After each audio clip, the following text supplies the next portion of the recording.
Olá, eu sou Jarles Pereira, missionário da comunidade Canção Nova, e você está no Diário Espiritual. Vamos fazer juntos? Em nome do Pai, e do Filho, e do Espírito Santo. Amém. Vinde, Espírito Santo, enchei os corações dos vossos fiéis e acendei neles o fogo do vosso amor. Enviai o vosso Espírito e tudo será criado, e renovareis a face da terra. Oremos. Ó Deus, que instruíste os corações dos vossos fiéis com a luz do Espírito Santo, fazei que apreciemos retamente todas as coisas segundo o mesmo Espírito e gozemos sempre da sua consolação. Por Cristo, Senhor nosso. Amém. Evangelho de São Mateus, capítulo 7, versículos de 28 a 29. Terminando assim o capítulo 7, longo, né? E nós passamos um bom tempo nele. Aconteceu que, ao terminar Jesus estas palavras, as multidões ficaram extasiadas com seu ensinamento, porque as ensinava com autoridade e não como os seus escribas. Palavra da salvação, glória a vós, Senhor. O que está em jogo nesse trecho, o que está aqui claro para nós, nesse trecho pequeno, nossa, 2 versículos, por que não estava ali junto, né, com outro? Porque nós precisamos dar uma ênfase especial à autoridade de Jesus. Nós ouvimos muita gente que tem autoridade, muita gente que tem relevância para nós. São para nós referência. Existem as autoridades constituídas sobre nós, como pais, como políticos que nós elegemos, né?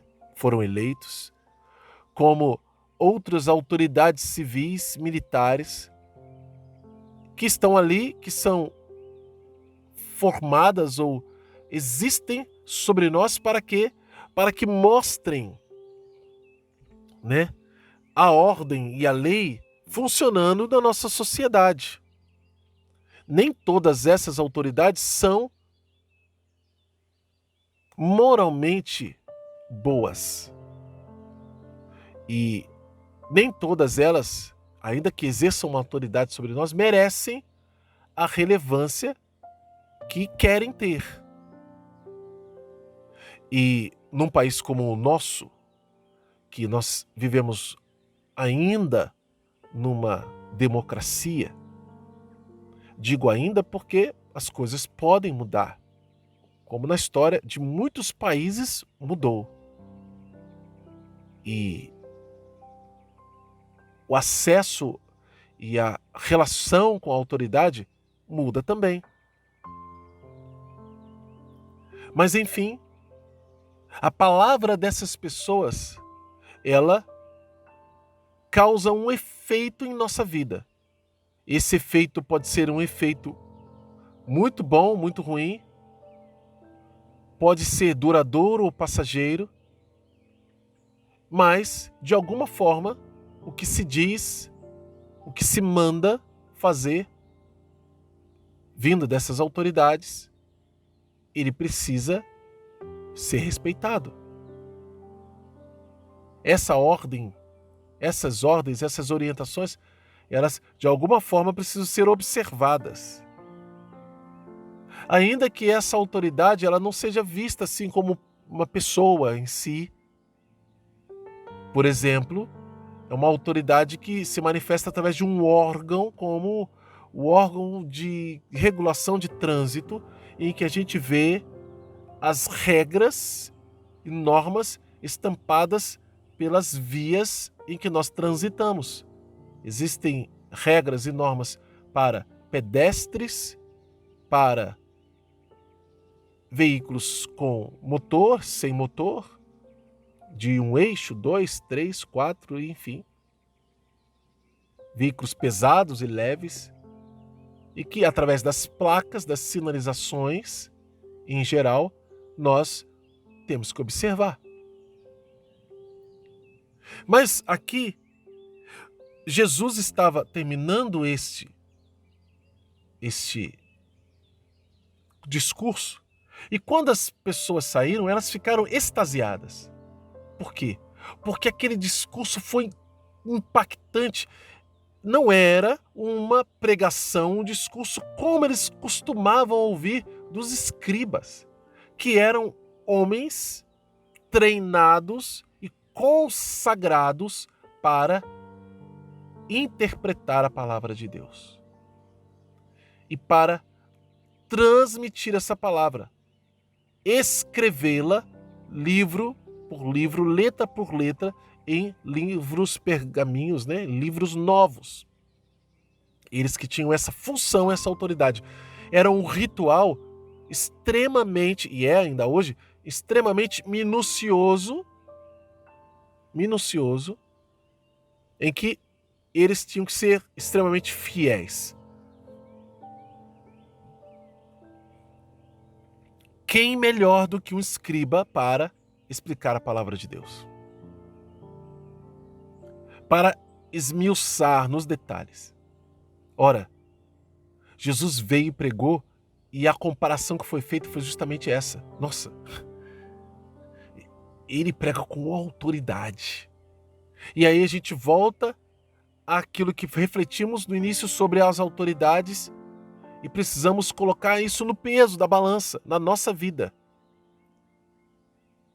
Se nós vamos tratar a autoridade que Jesus tem sobre nós e a sua palavra, consequentemente, sobre nós, como algo que é indispensável e incomparável, ou se vai ser mais uma como tantas outras. Porque quando a gente escuta de algumas pessoas reclamando sobre aquilo que a igreja ensina, vou dar um exemplo que tenho dado sempre, porque é algo do nosso tempo. A luta pela vida e o não ao aborto, por exemplo. Muita gente cristã questiona por que a igreja não permite. Por quê? Porque está ouvindo vozes que argumentam do jeito mundano e autoridades mundanas acima da voz de Deus, que diz: não matarás. Então veja, nós estamos dando mais ênfase a Deus ou aos homens, Jesus ou ao mundo? São Pedro, quando foi indagado e proibido de pregar o nome de Jesus, ele falou assim: eu não posso obedecer, convém que eu obedeça antes a Deus do que aos homens. E ali estavam diante dele autoridades judaicas dispostas a prendê-los e matá-los. Estavam presos, na verdade. Convém que nós obedeçamos antes a Deus. Então, eu e você precisamos sair desse capítulo 7 do Evangelho de São Mateus como esse povo extasiado com o ensinamento de Jesus e permitir que esse ensinamento mude, transforme a nossa vida. Caso contrário, Jesus vai ser só mais um na fila. E aquilo que agradar mais os seus ouvidos é o que você vai ouvir e é o que você vai obedecer. Nós precisamos ter a coragem de abraçar a nossa fé de fato. Pelo Espírito Santo nós podemos. E eu quero pedir já sobre mim e sobre você. Como já pedimos no início para lermos e compreendermos, peço agora para colocarmos em prática. O Espírito Santo de Deus vem sobre nós para que nós possamos ter a voz de Deus, a voz de Jesus como a principal voz na nossa vida, que nos guiará para a eternidade. Vamos anotar no nosso diário? Não tem promessa, não tem ordem, não tem princípio eterno, mas tem a mensagem de Deus e como colocar em prática na nossa vida. Qual é a mensagem de Deus para você hoje? Como colocá-la em prática na sua vida? Anota no seu diário e vamos lutar para viver. Se você é novo aqui no canal, convido você a se inscrever, acionar o sino da notificação e deixar o seu like, porque o seu like evangeliza. Vamos juntos, com a graça de Deus, fazer a Bíblia inteira. O método, a Bíblia no meu dia a dia, de Monsenhor Jonas Abib. Aqui na descrição do vídeo você encontra tudo que você precisa para fazer conosco. Que Deus abençoe você. Ó Maria concebida sem pecado, rogai por nós que recorremos a vós.